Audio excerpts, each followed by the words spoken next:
The new Honda NT1100, the dawning of a new tourer.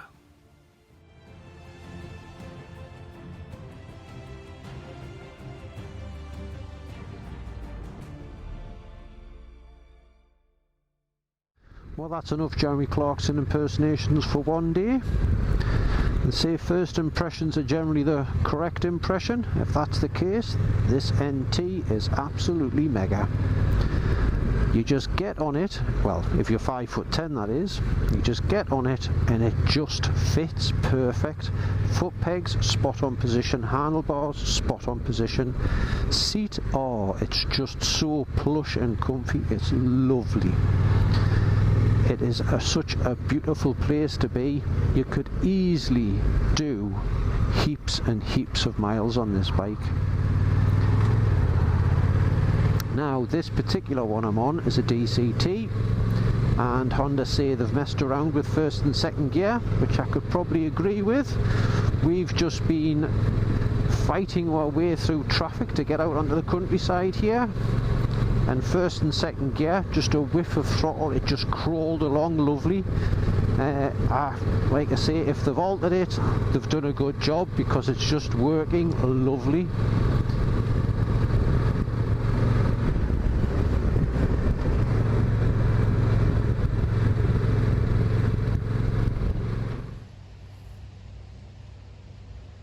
A little walk around video of the NT1100. So that's the one I'll be playing on, the grey one, and that's as you get your bike. So there's your panniers, your main stand, your heated grips, your power mats, all that sort of stuff, your big screen, your wind deflectors, all comes as standard, and that particular one's a DCT. And then you've got a black one.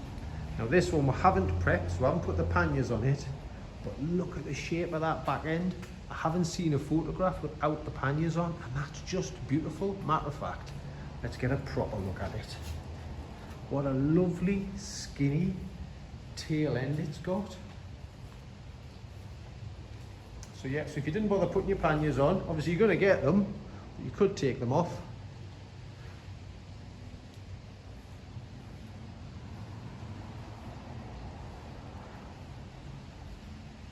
And then there's your third colour, white. Now I didn't know about this when I saw it in pictures, but in the flesh the white is beautiful. And as you can see, this person's put a few extras on it. So you've got spotlights, top box, there's a pad on the top box there. So I think that might be the Voyage pack. There's a few more bits which are on there which you can't see, so like comfy seats and things like that.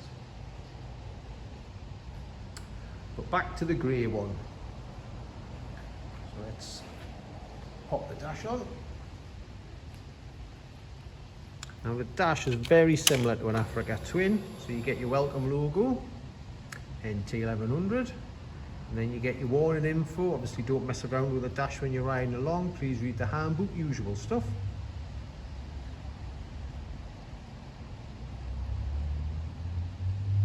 And then you hit the OK. And then you're into your dash. Now, obviously you can't hit the dash when you're riding along, so you use these buttons here, these two, because once you've got it set up, these are the two that you use to flick through your power maps. So if I go up, we're into touring, and you can see you've nearly got, so obviously there's your power, there's your engine brake, there's your traction.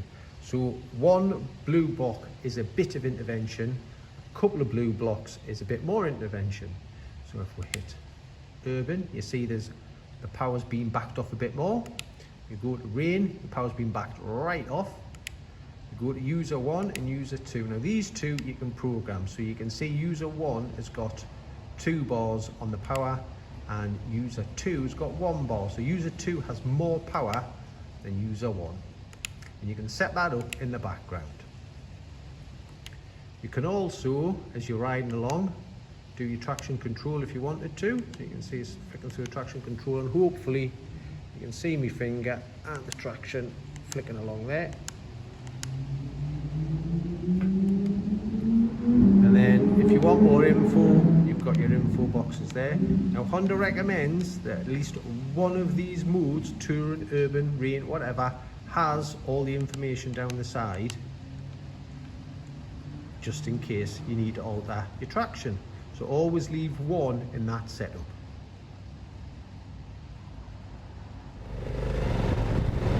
So that's for static presentation.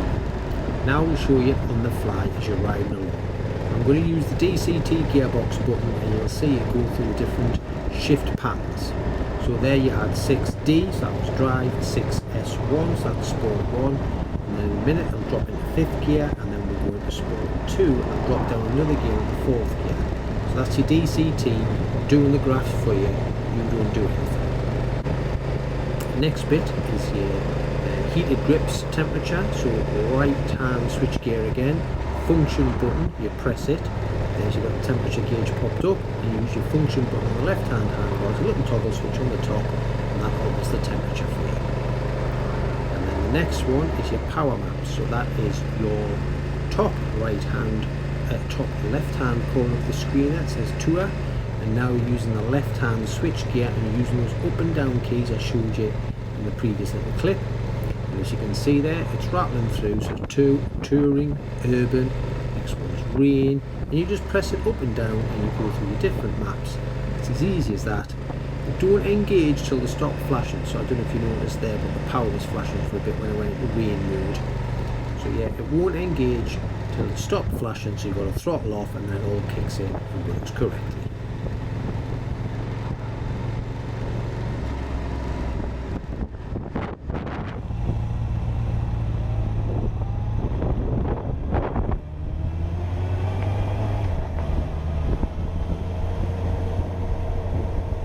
Here we are back out on the road again. Our ride takes us up through Burnup Field, then dipped and over Pontop Pike. Now the footage may not show how steep and twisty this climb is through Iverston, but it used to be part of the old Travers Trophy trial back in the day.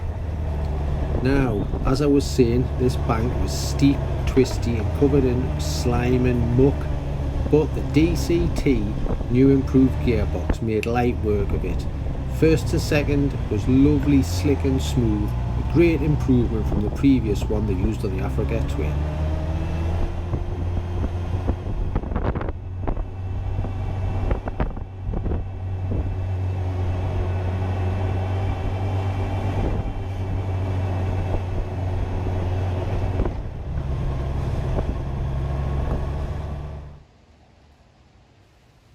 Here we go, sitting test.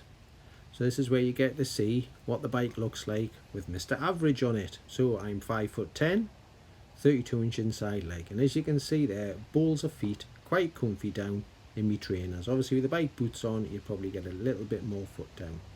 Lovely sitting position there, nice 90-degree bend in the leg, so you could do a few miles on that seat, no problem at all. 820mm seat height, so it's not a bad seat height. And as you can see there, proper comfy riding position.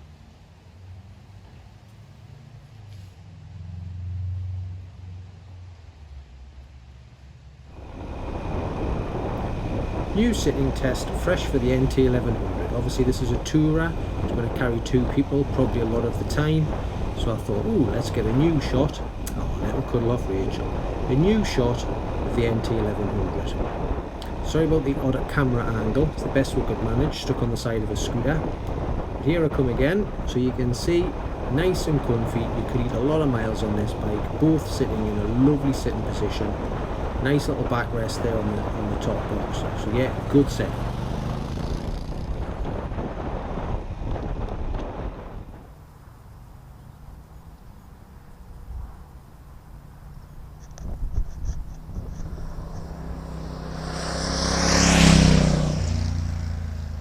Let's have a listen to that engine.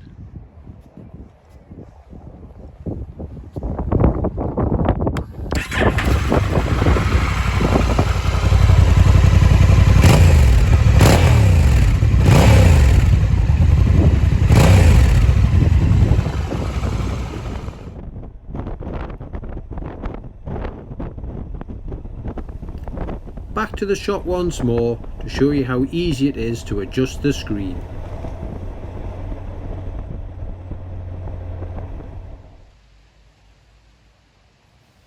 Screen's nice and simple, it's on a ratchet, and as you can see, you just pull it up, and you can probably see all the little positions you can put it in. I'm just taking it all the way at the top and all the way back down again, so you can see the full swing of the screen.